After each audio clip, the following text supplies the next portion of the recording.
A sweeping drone shot glides over verdant lawns and ornate fountains, settling on the wrought iron gates of a palatial estate. The morning sun gleams off marble columns, birds scatter as a sleek black car rolls through.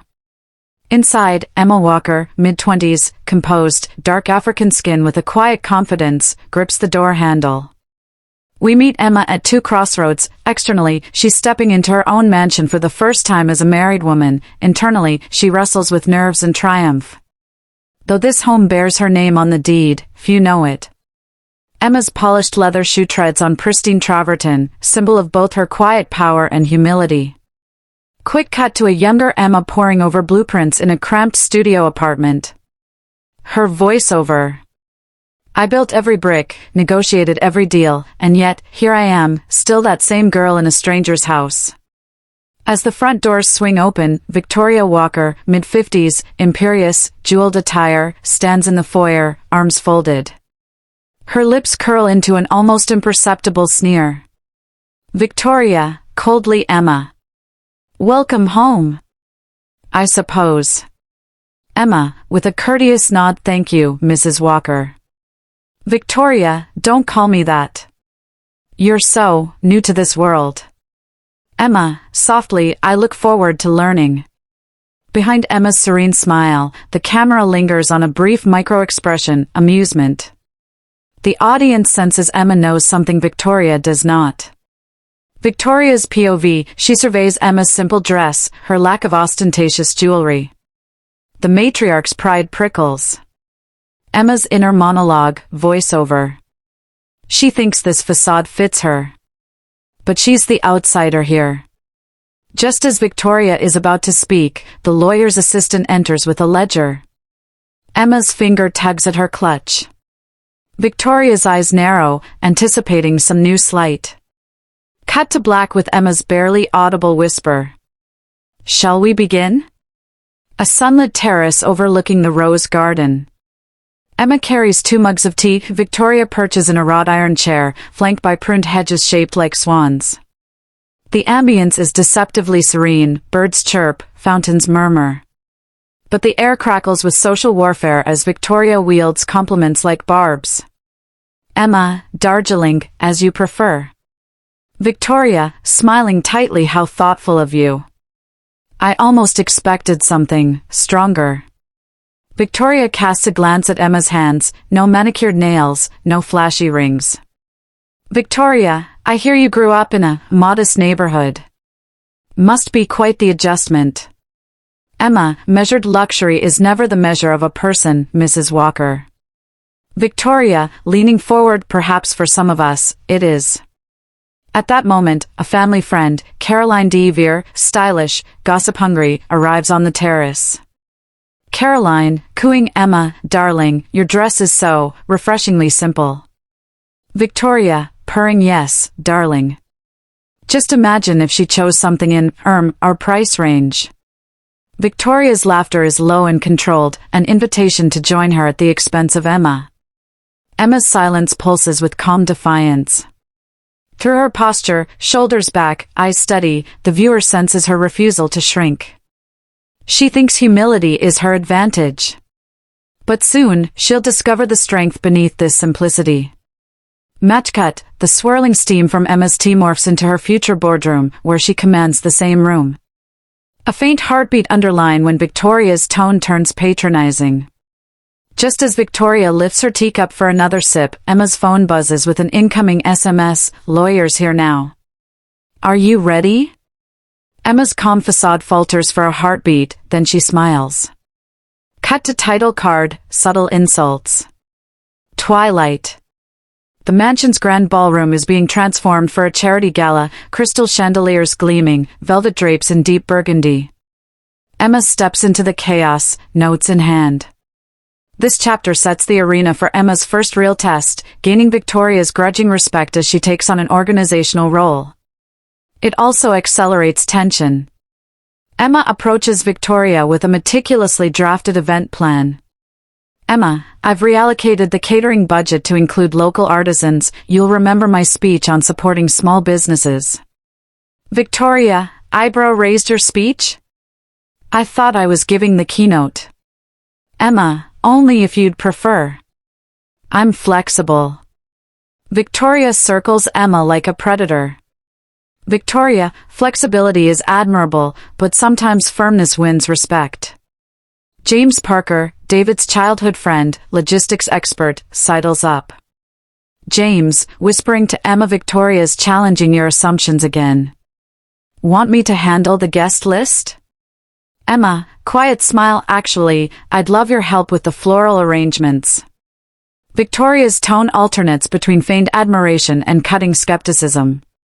Emma's responses are warm but firm, never defensive, always solution-driven. Victoria's friends whisper, exchanging glances. Emma coordinating volunteers with genuine warmth, Victoria watching from the balcony, arms folded. Emma needs a win here. If the event falters, Victoria's campaign to undermine her gains momentum. Victoria sees Emma's competence as a direct threat to her own authority. Quick cuts of Emma directing, arranging centerpieces, testing microphones, underscored by an uplifting string motif. Victoria's smile hardens as Emma earns genuine praise from key donors. Just as the gala is about to open, the lighting glitches, leaving the ballroom dim. A gasp ripples through the staff. Emma's blood runs cold, Victoria's lips twitch in anticipation. Cut to black with Emma's voiceover. Not tonight. A polished mahogany dining table set for 12.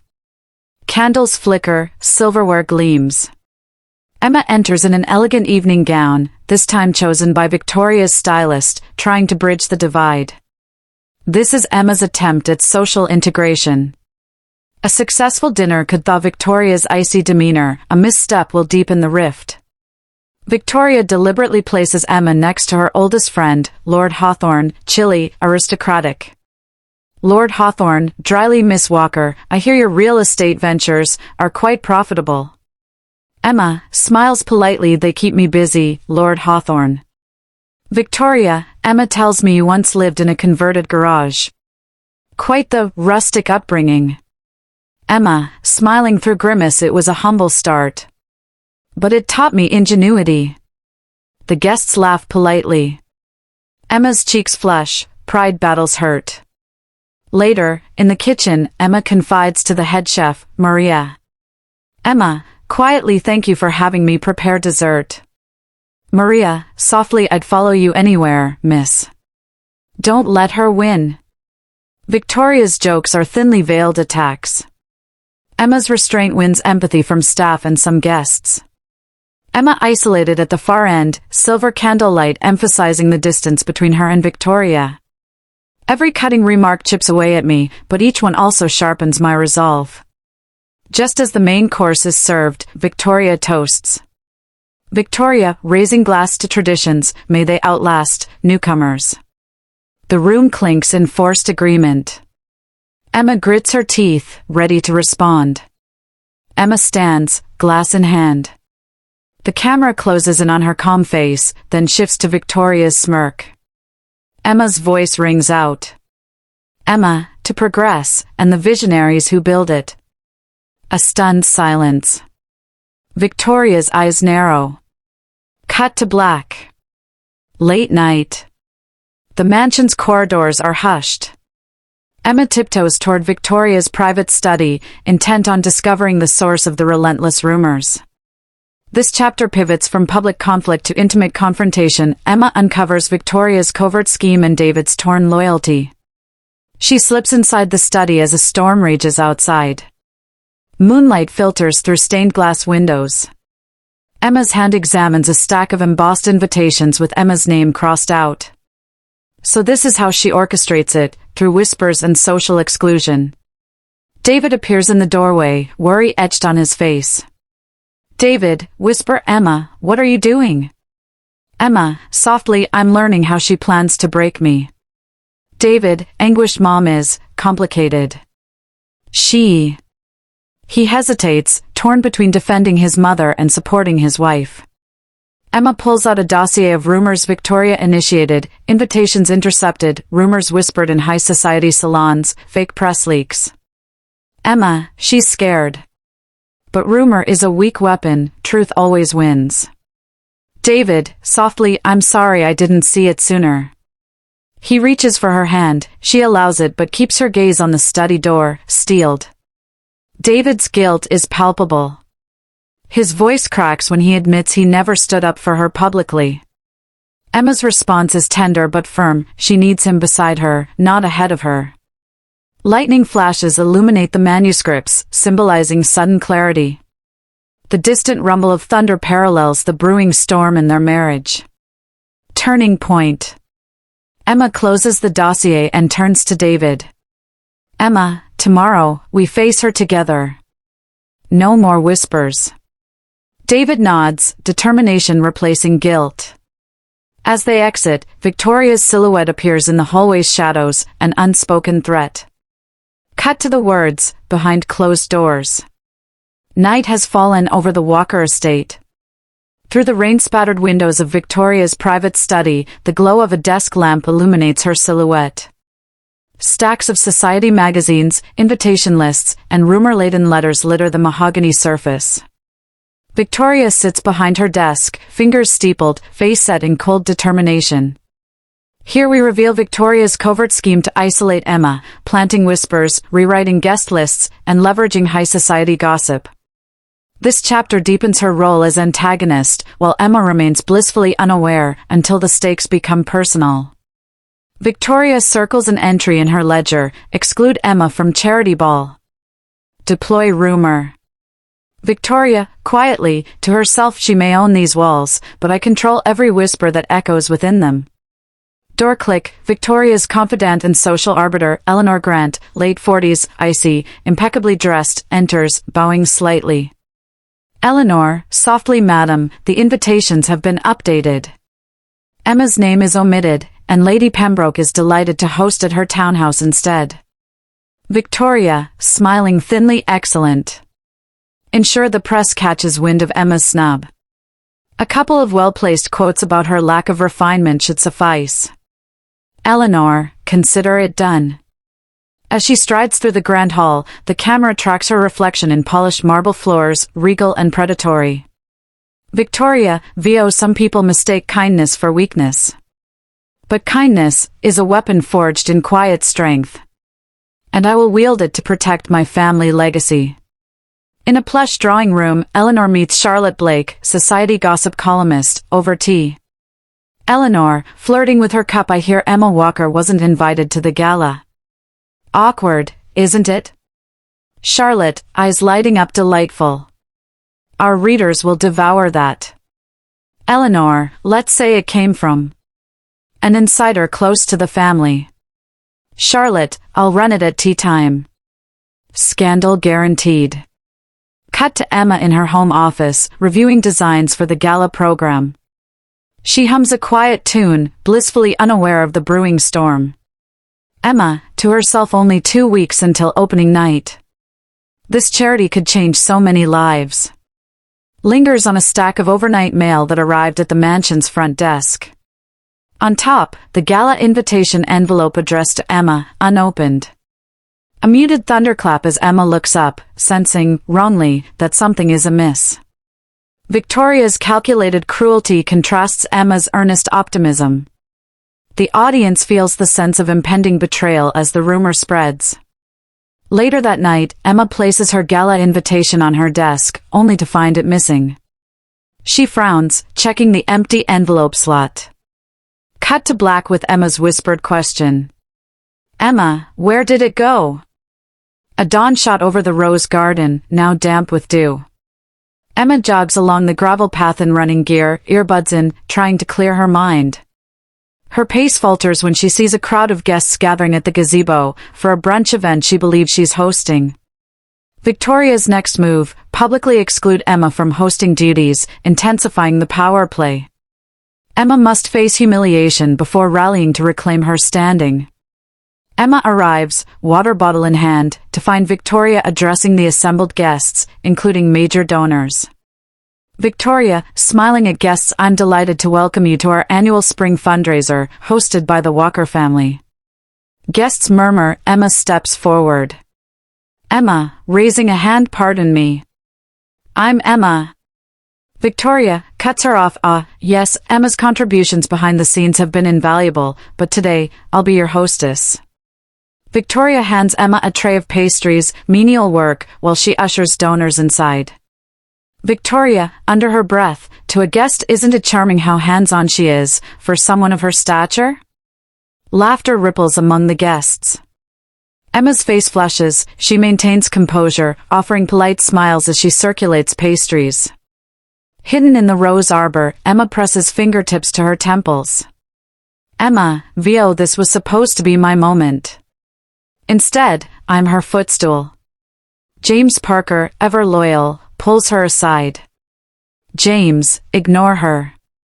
You own this place more than she ever will. Emma, quiet defiance. Thank you, James. But I won't let this go on. Later, back in her study, Emma drafts a brief speech and touches the call button. The butler arrives with champagne. Emma, resolute, send an urgent notice to every major donor, location change, fundraiser move to the East Wing Terrace at 5 p.m. Formal invitation to follow. Butler, right away, Ms. Walker. Victoria perched on the drawing room sofa, glancing at her watch, Emma in power suit, tapping away at her laptop, two worlds colliding. Emma's determined eyes. At 5 p.m., donors arrived to find the gazebo empty and the terrace transformed, elegant lights, live string quartet, Emma standing center stage with a poised smile. Victoria storms out of the drawing room to confront Emma, only to see the crowd cheering Emma's toast. Cut to black with Victoria's gasp echoing. A sleek conference room. Floor-to-ceiling windows reveal the city skyline at dusk. Emma stands at the head of a long table, presiding over David's family's board meeting, an unprecedented coup. Victoria challenges Emma on financial grounds, a prenuptial demand that Emma waive claims. Emma must deploy both tact and steel to outmaneuver her. Victoria, entering late, portfolio in hand. I trust we're all on schedule. Directors murmur, Emma nods. Victoria, laying out papers. Emma, as a condition of our family's continued support, you must sign this updated prenup. No stake in the estates or Walker Enterprises. Emma, calmly, I reviewed this already, it's more restrictive than our original agreement. Victoria, then revise your expectations. Emma clicks a remote, the screen behind beams. Walker Estates and Walker Enterprises, a comparative analysis of assets. Revenue growth 2022 to 2024, Walker Estates plus 45% versus Walker Enterprises plus 10%. Emma, pointing, my corporation not only purchased this mansion but also funded 3 of your last 5 expansions, without tapping into family capital. Victoria, undaunted, numbers don't make loyalty. Emma, loyalty is built on results, not lineage. The board members shift uncomfortably, some glance at Victoria, others at Emma's compelling data. David, standing mother, enough. Emma's contributions have been transparent from day one. Victoria, I see day one? Or day 0, before she married my son? Emma, on the contrary, I laid the financial groundwork years ago. The cold logic of Emma's presentation contrasts Victoria's emotional clinging to tradition. Board members exchange silent votes of confidence in Emma. Victoria's tightening jaw and Emma's unflinching gaze. The soft click of pens on paper as directors sign off on Emma's proposed budget. Victoria, seeing the tide turn, slams her portfolio closed. Victoria, furious, whispered, this isn't over. As the board session ends, Emma gathers her papers. The last shot is Victoria's hand hovering over the boardroom telephone, ready to strike back. A private family breakfast in the sunlit dining room. The table is laden with fruit, pastries, and fresh juice. Emma, David, and Victoria sit around, prickly civility in the air. Victoria issues her final ultimatum, Emma must leave the mansion forever. Emma's response will mark the true climax of this arc. Victoria, coldly slicing fruit. Emma, I've decided. Either you relinquish your claim on this house, or you leave with your dignity intact. Emma, raising an eyebrow, you realize that makes you a tenant in your son's home? Emma's mind races, images of her signing the deed years ago, closing deals in a cramped office, the pride of achievement. Emma, softly, if that's what it takes for you to see reason, I'm prepared. David, standing abruptly, mother, stop this. She's my wife. Victoria, stands, slapping the table, you're my son. Don't forget whose name is on your birth certificate. David, voice cracking, her name is on our future. The tension at the table is palpable. Birds outside squawk as though echoing the confrontation. Emma places a hand on David's arm. Emma, gentle but firm. David, I never asked for this fight. But I won't beg to stay in my own home. Victoria, very well. Your things will be boxed tomorrow. I'll ensure the staff handles it. Emma, quietly, then I'll leave, but not without telling every board member, every donor, every friend why I'm gone. Victoria's haughty profile, Emma's composed face as tears glimmer but don't fall. A servant enters with a stack of packing boxes and glances nervously between Emma and Victoria. Emma closes her eyes, steels herself, and exhales. Emma, today, this is goodbye. Cut to black. Early morning mist clings to the drive. A convoy of sleek cars pulls up to the mansion. Lawyers in sharp suits and real estate agents with clipboards step onto the marble porch. Victoria wakes to find her world upside down. Emma has called in her own legal team. The reveal of unexpected guests sets up the next powerful reversal. Victoria, emerging in a silk robe, hair slightly disheveled. What on earth? Head agent, Marv Carter, mid-40s, authoritative. Mrs. Walker, good morning. We have documents here requiring your signature. Victoria, indignant, my signature? On what? Agents fan out, measuring rooms, photographing corners, reviewing blueprints. Victoria storms past them. Victoria, to Carter, I'm calling my lawyer. Carter, placid, this is your lawyer's letter, ma'am. He hands her a thick envelope. In the drawing room, Victoria rips open the envelope. Inside, a press release announcing a rebranding. Walker Estates and Walker Enterprises now consolidated under Emma Walker, majority shareholder. Signed board resolutions transferring operational control. A formal eviction notice for Victoria from any executive suites. Victoria's hand trembles, paper cutting her palm. Emma appears behind Victoria, calm and composed in a tailored power suit. Emma, good morning, Mrs. Walker. Victoria, voice barely above a whisper, you did this? Emma, I did. Last night, I exercised my rights as owner and majority stakeholder. You're welcome to stay, as a guest. Victoria's face, shock, fury, humiliation, fear, all flickering across her features. Emma offers a small, sympathetic smile. Emma, I hope you find your new role enlightening. The reversal of power is complete. Victoria, once invincible, is dethroned. Emma's composed empathy underscores her moral victory. As Emma escorts the agents away, Victoria sinks onto the nearest velvet chaise. In the final shot, her trembling hand reaches for the phone, only to find there's no number left trusted enough to call. The screen fades out on her haunted eyes. A gray dawn seeps through the mansion's vast windows. Victoria Walker awakens to the distant hiss of tires on the circular drive. Groggy, she pads down the hallway in a silk robe, the echo of her slippers swallowed by Persian rugs. Victoria assumes the visitors are delivery staff. In her mind, she's already won. Emma's eviction is set. But as she rounds the corner into the grand foyer, she freezes. 3 suited lawyers and a real estate appraiser stand beneath the grand chandelier, clipboards in hand. Victoria's tightening grip around her robe sash, her composure slipping. Wide shot of the lawyers methodically inspecting the marble floors, wielding measuring tapes. Tight shot on the head lawyer, Marv Carter, mid-40s, steely eyes, tapping a folder with the Walker Estate seal. Mr. Carter, polite but firm. Good morning, Mrs. Walker. We're here on behalf of Ms. Emma Walker to finalize her ownership documentation. Victoria, hissing through clenched teeth, on her behalf? I am Mrs. Walker. Where are my documents? Mr. Carter, these supersede any previous filings. Kindly sign these first. He slides the folder across a console table.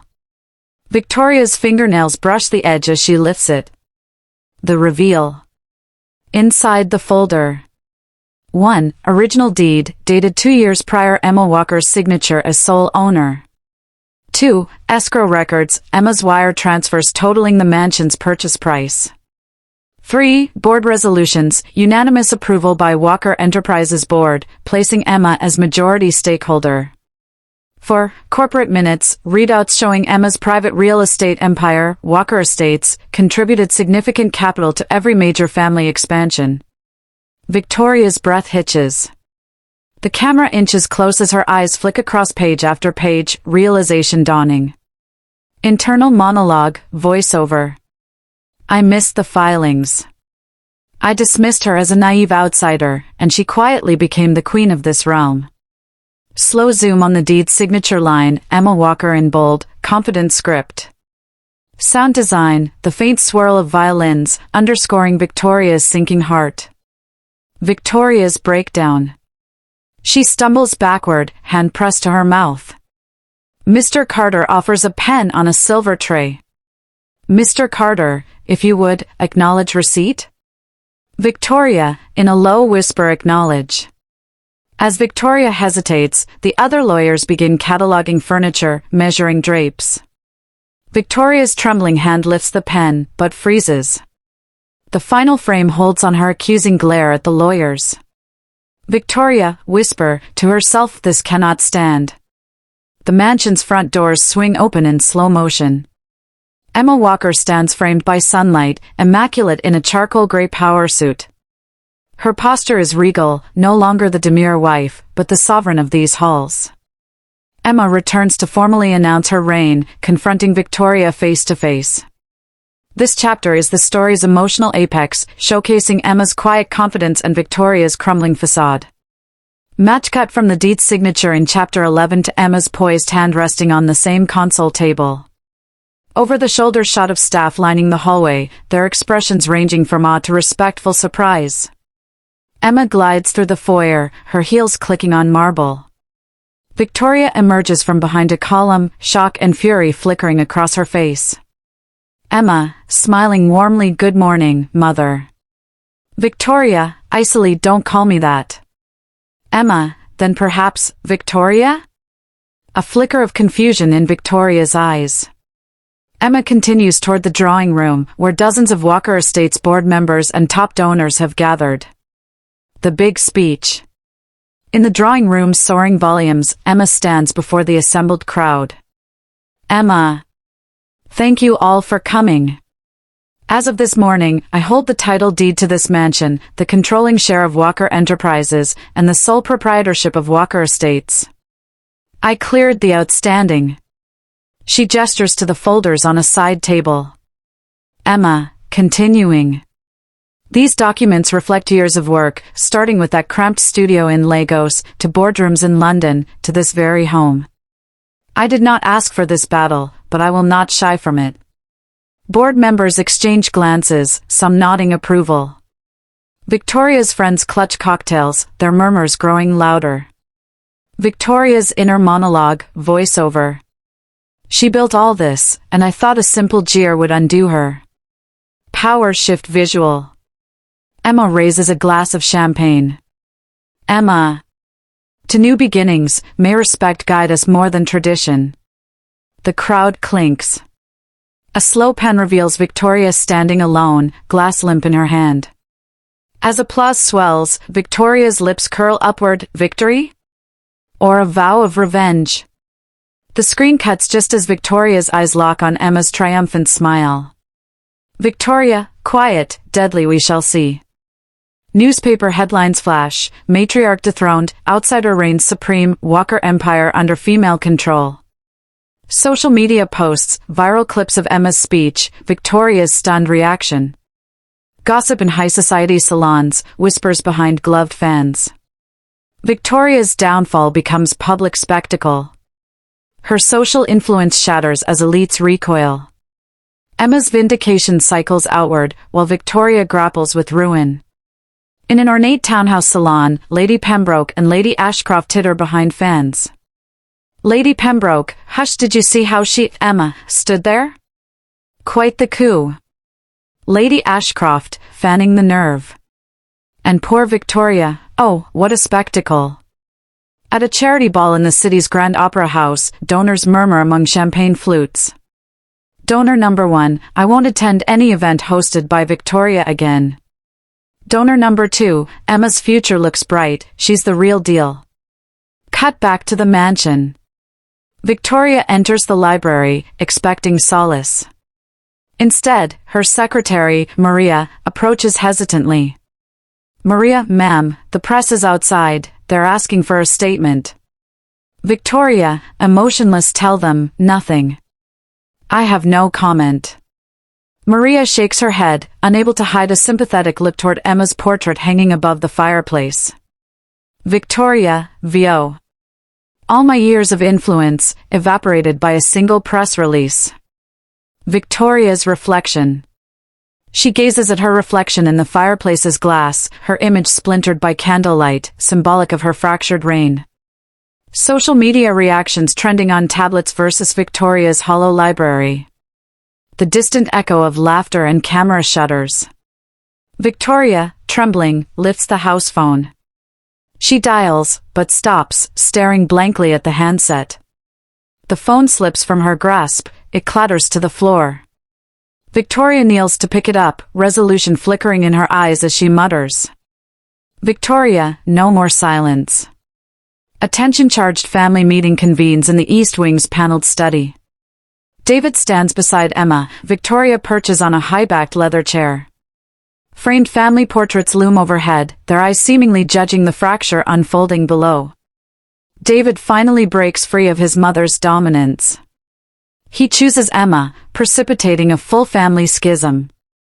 This chapter crystallizes loyalties and betrayal. David, voice steady mother, I love you, but I cannot endorse how you've treated Emma. She is not just a wife, she's my partner in life and business. Victoria, icy partner? You think you two are equals? I built this family name. David, no, Emma built her own name, and she carried ours further. David's sister, Isabel, early 30s, conservative but fair, shifts uncomfortably. Isabel, mother, perhaps, reconciliation is possible? Victoria, reconciliation? After she usurped everything I hold dear? Isabel glances at Emma, sympathy in her eyes. The family patriarch's portrait seems to judge them. Emma gently places a hand on David's arm. Emma, David, your father would want unity, not division. David, softly, then let this division force transformation. Victoria, rising, you will regret this, both of you. She storms out, her heels echoing down the corridor. David turns to Emma, his voice breaking with relief and remorse. David, I should have stood with you sooner. Emma, we stand together now. David's liberation is bittersweet, he loses his mother's unconditional approval but gains integrity. Emma's empathy underscores her strength, she mourns the family's broken bond even as she celebrates her rightful place. Overhead shot of the empty study once Victoria leaves, framed in cold half-light, symbolizing the void she created. A single piano note hanging in the air as doors close. As Emma and David embrace, the camera pans to a stormy sky outside, thunder rumbles, foreshadowing Victoria's next move. The scene cuts to black on David's whisper. David, we have to be ready. Sunlight streams into the grand foyer. Yet the atmosphere is eerie. Victoria, once matriarch in command, now stands awkwardly by the coat rack, unattended. Staff and board members bustle past, ignoring her completely. Victoria's power is finally drained. Emma implements a guest-only policy, reducing Victoria to silence. This chapter explores the emotional toll of isolation and Victoria's growing desperation.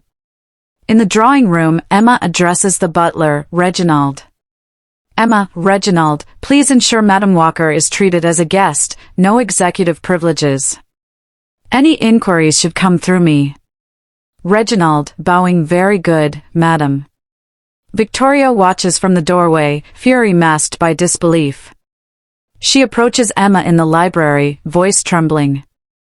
Victoria, Emma, please. I'm still family. I deserve respect. Emma, gentle firmness. Respect is earned, Victoria. You've had your chance. Victoria's shoulders slump, the spark of entitlement is dying. At lunch, Victoria is seated alone on a small side table. The main table, where Emma, David, and guests dine, buzzes with conversation. A tray of food is delivered. Victoria picks at it, eyes on the family she once ruled. Victoria, VO. I thought power was born of blood and privilege. I was wrong. Strength is chosen. A single tear escapes as Victoria gazes at Emma laughing with donors across the room. Wide shot, Victoria dwarfed by the mansion scale, her figure small against towering bookshelves. Sound, distant laughter and clinking glasses amplify her solitude.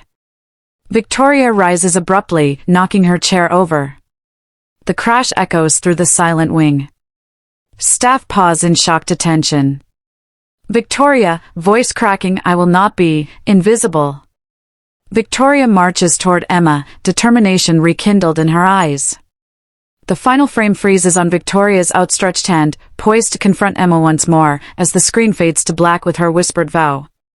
Victoria, this war is far from over. A soft afternoon light filters through tall library windows. Emma sits at a polished oak desk, reviewing event proposals. The atmosphere is hushed, until the door opens to reveal Madeline Carrington, late 50s, elegant, warm eyes, one of Victoria's oldest friends. Madeline, long loyal to Victoria, has quietly observed Emma's integrity and competence. Today, she chooses to cross lines, forging a powerful new alliance that shifts the social balance. Emma, looking up, polite smile. Madeline, what brings you here? Madeline, hesitant, softer than expected. I needed to see for myself, this woman they call the destroyer of dynasties. Emma, gently, I prefer architect of new beginnings. Madeline settles into a leather armchair, smoothing her silk scarf. Madeline, quietly, Victoria and I go back decades. But lately, I've seen kindness in you Victoria never had. She shunned you, yet you remained gracious. Emma's expression shifts to genuine curiosity. Emma, softly, why risk her wrath to speak with me? Madeline, because the world sees what you do. And some of us want to be part of a legacy built on respect, not fear. Madeline produces a thick folder embossed with her boutique social funds crest. Madeline, I'd like to introduce you to my network, philanthropists, investors, community leaders. With your vision and my connections, we could reshape more than this mansion. Emma's eyes light with possibility, the camera holds on her moment of realization. Through the library door's glass panel, we glimpse Victoria standing outside, tense, fists clenched. She knocks, but Madeline gently ushers Emma to stand. Madeline, whisper, ignore her. She's on her own now. Match cut from the files crest Emma's own company logo, symbolizing synergy. Sound design, low, hopeful piano as alliance forms, then a sudden swell when Victoria appears. Unexpected allies bear the greatest strength. With Madeline's endorsement, Victoria's channels of influence begin to close. As Emma steps forward to greet Victoria, the maid enters with a telegram marked urgent. Emma glances at the envelope, her face tightens. The frame freezes as she breaks the seal. Night has descended. Emma and Madeline sit by a crackling fireplace. The telegram rests on the table between them, and signed, cryptic, meeting postponed. Need to speak. V. Emma deciphers the telegram's implication. Victoria is planning a direct confrontation. Meanwhile, Victoria's own self-reflection deepens, leading to a critical turning point in her self-awareness. Emma, reading aloud, meeting postponed? Speak to V, must be Victoria. Madeline, nodding, she's rattled. This is her call to negotiate, or her trap. Emma, I'll go, but on my terms. I need transparency. Madeline, I'll be there, as moral support. Cut to Victoria in her private dressing room, staring at herself in the mirror. Her reflection is fractured by the ornate frame. Victoria, whisper, to reflection, what have I become? Victoria's early days, hosting lavish balls, commanding respect. Emma's humble beginnings, blueprints on a kitchen table. Victoria dismissing Emma at each turn. Overlaid by Victoria's voice. Victoria, VO, I thought power was privilege. But I built walls so high, I became trapped within them. Victoria sweeps into her study, retrieves the original deed to the mansion, and crosses out Emma's name, an impulsive act of desperation. Victoria mutters, if I cannot have control, then no one will. Slow motion on Victoria's hand tearing the deed. A sharp echo as the paper rips, then silence. Victoria stands amid the shredded deed, crestfallen. She realizes her cruelty has isolated everyone, friends, family, even herself. Emma arrives in the foyer, phone in hand.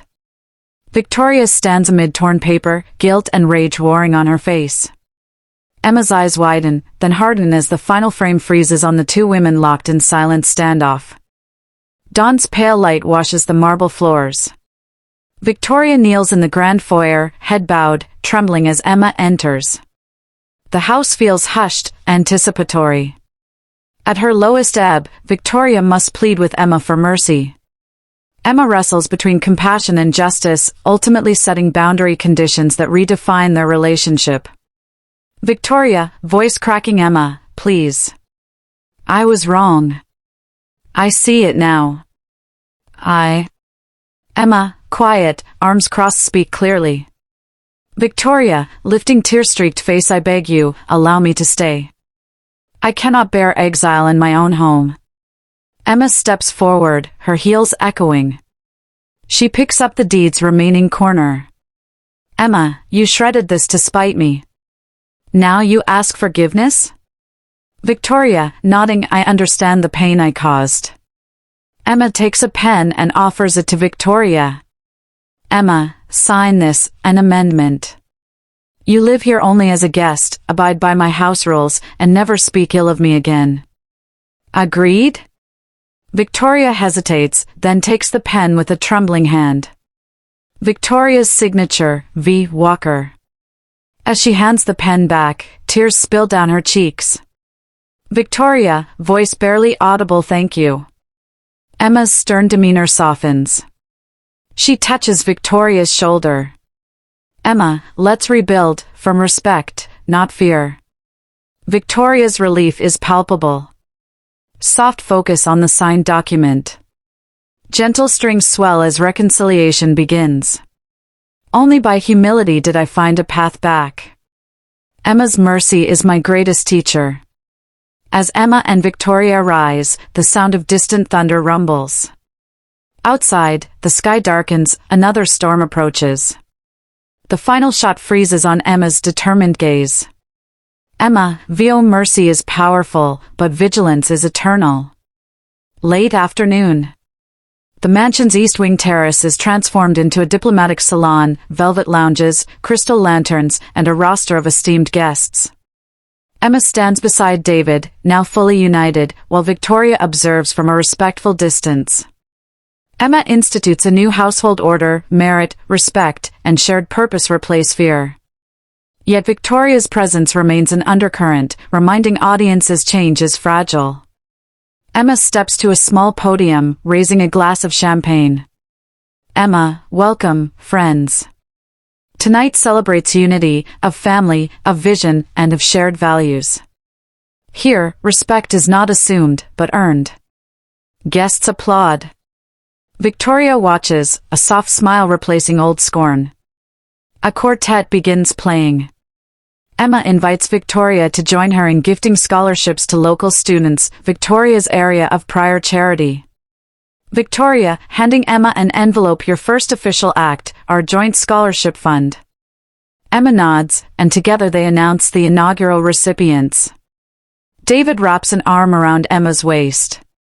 David, look at what you've built, beyond bricks and contracts. Emma, smiling beyond even my wildest plans. In a quiet moment, Victoria approaches Emma. Victoria, I see now that power without empathy is empty. Thank you for giving me a second chance. Emma, thank you for choosing to change. As the celebration continues, Eleanor Grant, the social arbiter, leans close to a gossip columnist. Eleanor, whisper, all well now, but power is a fickle friend.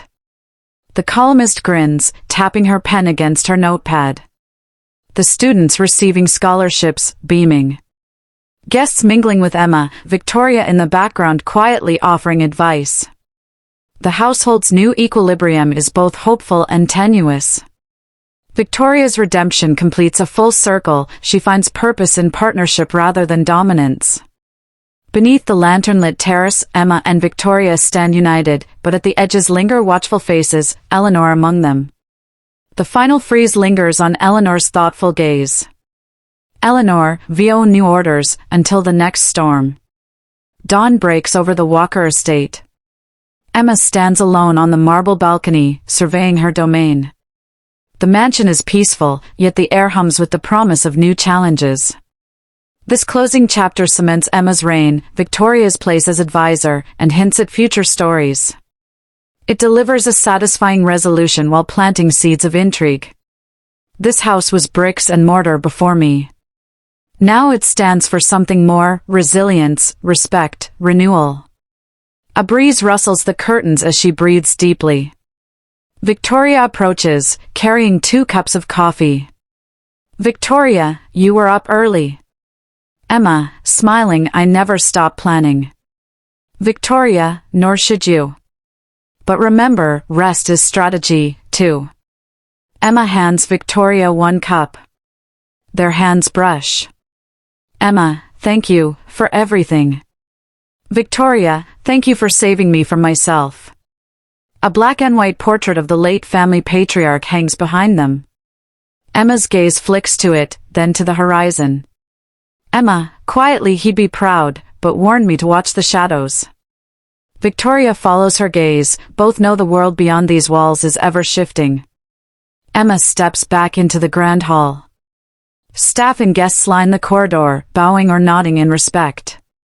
Victoria stands beside her, a united front. Emma, to assembled crowd, welcome home. The doors open onto a sunlit lawn, where children laugh and play, a testament to the new legacy. Sweep from Emma's face to the garden, symbolizing the house's renewal. Score, uplifting orchestral swell as doors open. Emma has earned her crown through strength, humility, and vision. Victoria's journey from matriarch to humbled advisor completes the arc. As Emma greets a young board member, her phone buzzes with an encrypted message, opportunity in Dubai. Emma exchanges a knowing glance with Victoria. The screen fades to black on Emma's satisfied smile. Emma, VO onward. The end.